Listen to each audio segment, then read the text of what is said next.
या कुन्देन्दु तुषारहार वरदा या शुभ्रवस्त्रान्विता या वीणा वरदण्ड मण्डितकरा या श्वेतपद्मासना या ब्रह्माच्युत शङ्कर प्रभृतिभिर्देवैः सदा पूजिता सा मां पातु सरस्वती भगवती निःशेषजाड्यापः।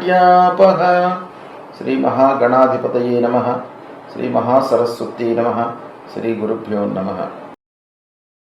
2024 సంవత్సరంలో ఏప్రిల్ నెలలో కుంభరాశి వారికి గోచార ఫలితాలు ఎలా ఉంటాయో తెలుసుకుందాం.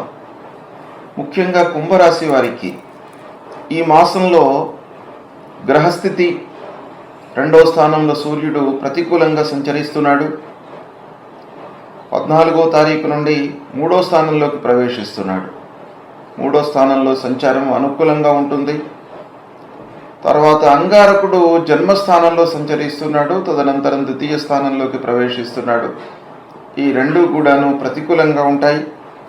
బుధుడు 2, 3 స్థానాలలో సంచరిస్తున్నాడు, అనుకూలంగా ఉన్నాడు. గురువు 3వ స్థానంలో సంచరిస్తున్నాడు, ప్రతికూలంగా ఉన్నాడు. శుక్రుడు 2, 3 స్థానాలలో సంచరిస్తున్నాడు, అనుకూలంగా ఉన్నాడు. శనైశ్వరుడు జన్మస్థానంలో సంచరిస్తున్నాడు, ప్రతికూలంగా ఉన్నాడు. రాహువు 2వ స్థానంలో సంచరిస్తున్నాడు, ప్రతికూలంగా ఉన్నాడు. కేతువు 8వ స్థానంలో సంచరిస్తున్నాడు, ప్రతికూలంగా ఉన్నాడు. ఈ విధంగా గ్రహస్థితి ఉంది. గ్రహస్థితి ఓవరాల్గా మనం ఆలోచించినట్టయితే ఈ మాసంలో ప్రతికూలంగానే ఉంటుంది. కనుక నిర్ణయాలు 1కి 4 సార్లు ఆలోచించడం, జాగ్రత్తగా తీసుకోవడము, సమయస్ఫూర్తితో ఉండడము చాలా అవసరము. ఇక 1-2 వారాలలో ఆరోగ్యంపై శ్రద్ధ వహించాలి. 3-4 వారాలలో మట్టుకు నిలకడగానే ఉంటుంది ఆరోగ్యము. అయితే ఉద్యోగస్తులకు ఆఫీసులో పని భారం బాగా పెరుగుతుంది. తద్వారా వాళ్ళు చేసేటువంటి పని లోపల అనుకున్న మేర మనస్సు నిలిపి చేయకపోవడం అనేటువంటిది ప్రధానంగా మనకు గోచరిస్తుంది. కనుక ఉద్యోగస్తులు ఆఫీసులో కొంత జాగ్రత్తలు తీసుకోవాలి. ఇక చేసేటువంటి పని లోపల అసంతృప్తి పెరిగేటువంటి అవకాశం బాగా ఉంది. బంధువులు, స్నేహితులు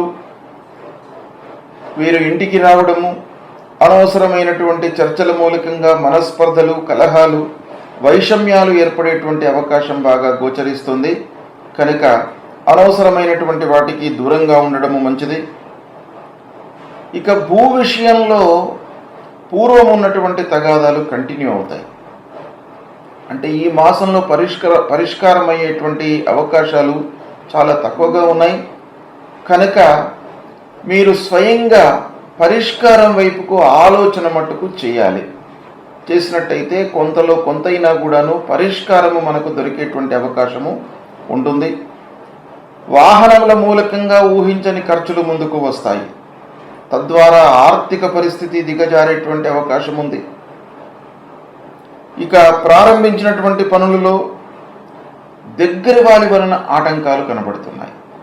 అంటే మీరు ప్రారంభించినటువంటి పనుల లోపల బంధువులు, ఆత్మీయులు, స్నేహితులు మిమ్మల్ని పక్కదారి పట్టించేటువంటి అవకాశాలు ఉన్నాయి. వారి మూలకంగా ఆ పని 2 రోజులలో పూర్తి అయ్యేటువంటిది నెలల తరబడి కూడాను పూర్తి కాకపోవడంతో మీకు ఆర్థిక భారము మీపై పడేటువంటి అవకాశం కనబడుతుంది. కనుక సలహాలను, సూచనలను కూడాను చాలా జాగ్రత్తగా మీరు నిశితంగా పరిశీలించి అమలు చేయడం చాలా మంచిది.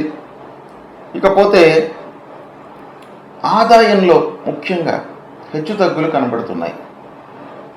అంటే ఈ ఆదాయ పరిస్థితి కొన్ని రోజులు అనుకూలంగా ఉన్నట్టుగా అనిపించడము, కొన్ని రోజులు చేతిలో డబ్బు లేకపోవడము, తద్వారా నిలకడలేనటువంటి ఆదాయం మూలకంగా అస్థిరత, జీవితంలో అసంతృప్తి అనేటువంటిది మనకు బాగా కనబడుతుంది.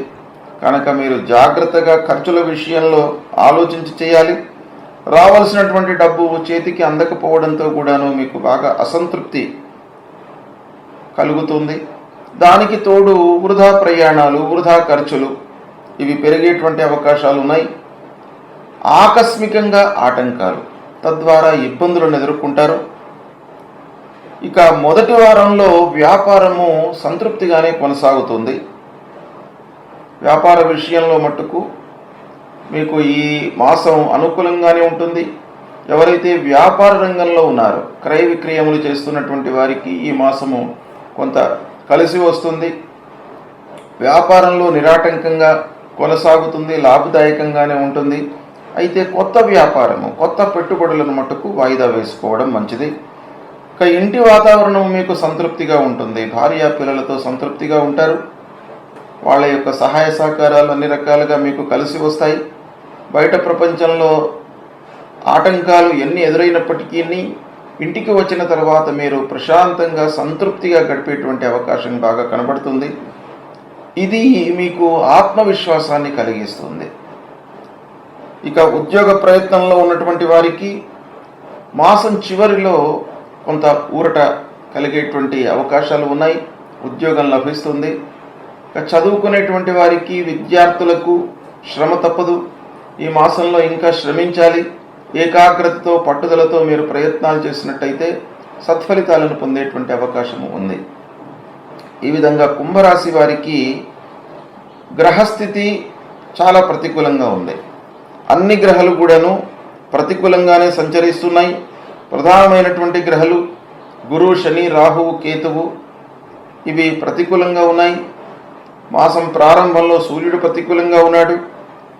మొత్తం మాసంలో అంగారకుడు కూడాను ప్రతికూలంగా ఉన్నాడు. కనుక మీరు పరిహారాలు తప్పకుండా చేసుకోవాలి. కుంభరాశిలో జన్మించినటువంటి వారు ఈ మాసంలో పరిహారాలకు తోడుగా మీరు ప్రతి విషయాన్ని కూడాను సునిశ్చితంగా, నిశితంగా ఆలోచించి మీరు నిర్ణయాలు తీసుకోవాలి.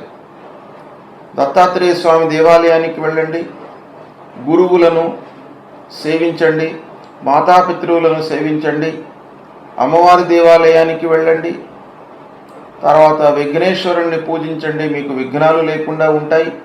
ఆంజనేయ స్వామి దేవాలయానికి వెళ్ళండి, మీకు ఒక ధైర్యాన్ని ఇస్తాడు ఆంజనేయ స్వామి. కనుక ప్రతినిత్యం కూడాను గురువారం పూట దత్తాత్రేయ స్వామి దేవాలయానికి వెళ్ళండి, శనివారం పూట ఆంజనేయ స్వామి దేవాలయానికి వెళ్ళండి, మంగళవారము వినాయకుడు అమ్మవారి దేవాలయానికి వెళ్ళండి.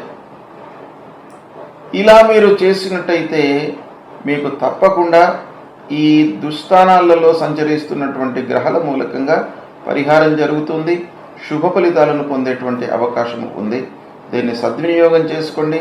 గ్రహస్థితి బాగాలేదు అనేటువంటి విషయంలో మీరు ఎంత మాత్రం కూడాను అధైర్యపడవలసినటువంటి అవసరం లేదు. భగవంతుడు అన్ని రకాలుగా మనకు సహాయకారిగా ఉంటాడు. గనుక దేవాలయానికి ప్రతినిత్యం వెళ్ళండి. దేవుడి యొక్క అనుగ్రహానికి పాత్రలు కండి. మీకు శుభ ఫలితాలు కలుగుతాయి. శుభం.